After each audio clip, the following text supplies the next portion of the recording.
বাংলাদেশের জন্য, প্যালেস্টাইনের জন্য যদি কলকাতায় প্রতিবাদ হতে পারে, তাহলে বাংলাদেশের জন্য কেন হবে না? যদি প্যালেস্টাইনের জন্য, গাজার জন্য বা এই বঙ্গভূমিতে প্রতিবাদ হতে পারে এই কলকাতা শহরে, তাহলে আমার তিলোত্তমায় কেন একটা বাংলাদেশের সনাতনী হিন্দু বাঙালি মরে গেছে তাকে নিয়ে প্রতিবাদ হবে না? আমরা তো বাঙালি, আমাদের চেতনা বাঙালি, আমরা তো বাঙালি, আমরা এই বঙ্গভূমির সন্তান। তাহলে কেন একটা বাংলার মানুষের জন্য আমরা লড়বো না? ও মিয়া ভাই লড়বে খালি, আমরা লড়লেই তখন দোষ। এখন কোথায় সেসব শেখো মাকুরা? তারা নামছে না কেন রাস্তায়? কোথায় সেসব বুদ্ধিজীবীরা? তাদের বুদ্ধি হাওয়া হয়ে গেছে। ৭১-এর পুনরাবৃত্তি হবে। ৭১-এ পাকিস্তান ভাগ হয়ে পাকিস্তানকে সাহায্য করা হয়েছিল। এবার এই ৭১-এর পুনরাবৃত্তি ঘটবে। বাংলাদেশের যে জেহাদি মানুষগুলো রয়েছে, সবাই নয়, যারা জেহাদি মানসিকতার মানুষ রয়েছে তাদের সাহায্য করা। আমরা পথে নেমেছি এই জন্য আমাদের সাধু সন্তের গায়ে হাত দেওয়া হচ্ছে। আমাদের সাধু সন্তের কোনো মান সম্মান নেই, কেন থাকবে না? আমরাও তো মানুষ, আমরাও তো সন্ন্যাসী, এই জন্য আজকে আমরা এসেছি। দীপু দাসের হত্যার জন্য যদি রাস্তায় নেমে থাকি তাহলে কি আমরা অন্যায় করেছি? কখনো নয়। বাংলাদেশ তো একদম ধিক্কার, বাংলাদেশ বলে কিছুই থাকবে না কিছুদিন পরে। আমরা বাংলাদেশকে নিন্দা করছি। বাংলাদেশে যত হিন্দুরা আছে আমাদের দেশে চলে আসুক, এটাই আমার চাওয়া পাওয়া।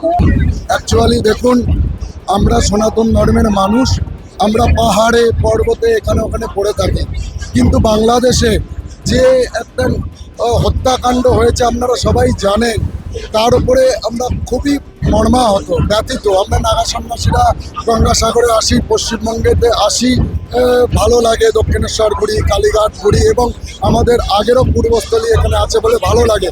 কিন্তু এই না, সনাতন ধর্মের ভূমিতে বাবরি মসজিদ হবে, সনাতন ধর্মের ভূমিতে আমাদের হিন্দু ভাইদের এবং নাগা সন্ন্যাসীদের মেরে পা ভেঙে হসপিটালাইজ করে দেওয়া হবে।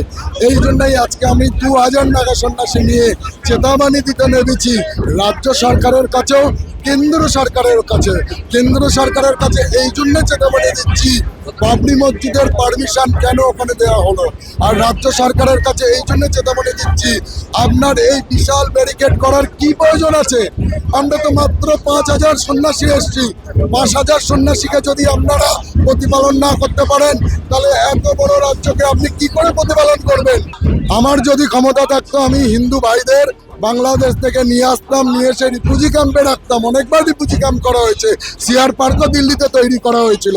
আর মুসলিম ভাইদের করে হাত জোর করে বলতাম, ভাই আপনারা বাংলাদেশে আর পাকিস্তানে চলে যান। শান্তি সম্প্রীতি বজায় রাখার জন্যই আমরা নাগা সন্ন্যাসীরা। এই না নাগা সন্ন্যাসীরা চুপচাপ বসে থাকবো, নাগা সন্ন্যাসীরাও রাস্তায় নেমেছে। আমরা একটা সময় পুজো পাঠ যাগ যজ্ঞ নিয়ে মন্দিরে থাকি। নিশ্চয়ই বাংলাদেশের হিন্দুদের ঐক্য হওয়ার থেকেও এই যে পশ্চিমবঙ্গ এবং ভারতের হিন্দুদের ঐক্য কথা বলছি, বাংলাদেশের তো মুষ্টিমেয় কয়েকজন হিন্দু। যাহাই ইউনুস তাহাই মমতা। আমরা তুলব হিন্দু শক্তি, সংঘ শক্তি, আমরা প্রমাণ করব। গঙ্গাসাগর মেলার থেকে, বাবুঘাট থেকে সব সাধুদেরকে সর্বানন্দ প্রভু কৃষ্ণা মাতা এরা নিয়ে আসবেন এখানে, আমিও সঙ্গে। এরপরে কমার্স ডিপার্টমেন্টের সামনে ধর্ণা হবে, 1 কেজি পেঁয়াজও যেতে দেব। আমরা জানতে চেয়েছি, আমির রায় বলেছি রোহিঙ্গা মুসলমানকে কক্সবাজারে রেখেছিলেন কেন? মুসলমান বলে তো। ইসরায়েল গাজার ইহুদিদের বাঁচাতে লড়াই করেছিল। আমরাও 100 কোটি হিন্দু বাংলাদেশের 1.5-2 কোটি হিন্দুর জন্য লড়ব। পরিষ্কার কথা।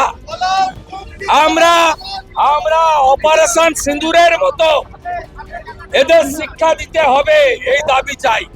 বলেছে আমাদের কাছে আত্মসমর্পণ করে 10 জনকে গ্রেফতার করেছে, বলেছে বিচার হবে, জামিন হবে না। বলেছে বাংলাদেশ সরকার দায়িত্ব নিয়েছে দীপুচন্দ্র দাসের পরিবারে, কিন্তু নন স্টপ চলছে। আমরা সবাই বলবো 100 কোটি হিন্দু আমরা চুপ থাকতে পারি না, পারি না, পারি না। বাংলাদেশে হিন্দু রক্ষা করতে হবে, রক্ষা করতে হবে।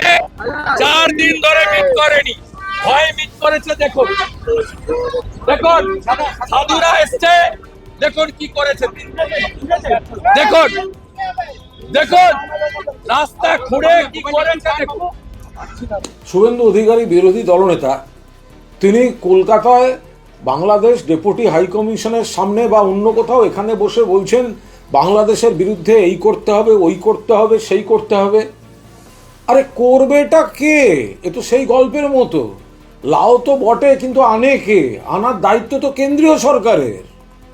আরে কেন্দ্রীয় সরকার, তাদেরকে বলুন শুভেন্দুবাবু। আমরা তো পশ্চিমবঙ্গ একটা সরকার, আমরা এখানে যারা রয়েছি রাজনীতি করি, আমাদের যে সরকার রয়েছেন, আমাদের তো এখতিয়ার নেই। কারণ পশ্চিমবঙ্গ একটা রাজ্য আর বাংলাদেশ একটা দেশ। যেভাবে হিন্দু যুবককে খুন করা হয়েছে, যেভাবে 2 মুসলিম বাচ্চা মেয়ে শিশুকে পুড়িয়ে মারা হয়েছে, আমরা এই সামগ্রিক হিংসার বিরুদ্ধে আমরা নিন্দা করছি, কিন্তু আমরা কিছু করতে পারি না, কারণ আমাদের এখতিয়ার নেই। আমরা নীতিগতভাবে যেটা বলেছি যে এ বিষয়ে, আন্তর্জাতিক বিষয়ে কেন্দ্রীয় সরকার যেটা করবে রাজ্য পাশে থাকবে। হিন্দু, মুসলমান, খ্রিস্টান সকলকে, অন্য সব ধর্মকে সম্মান করেন। আর শুভেন্দুবাবু তো 2 দিন আগে প্রকাশ্য জনসভায় বলছিলেন যে বাংলাদেশে ইউনূসের সরকার ভালো চলছে। তো 2 দিন আগে তো ইউনূস সরকারকে সার্টিফিকেট দিয়েছেন। এখন যখন বাংলাদেশে ওরকম উৎপাত হচ্ছে, এখন আবার তোমরা কথা ঘুরিয়ে অন্য কথা বলছেন। এগুলো সব কুৎসামূলক কথাবার্তা। ফলো করুন সংবাদ প্রতিদিন ডিজিটাল।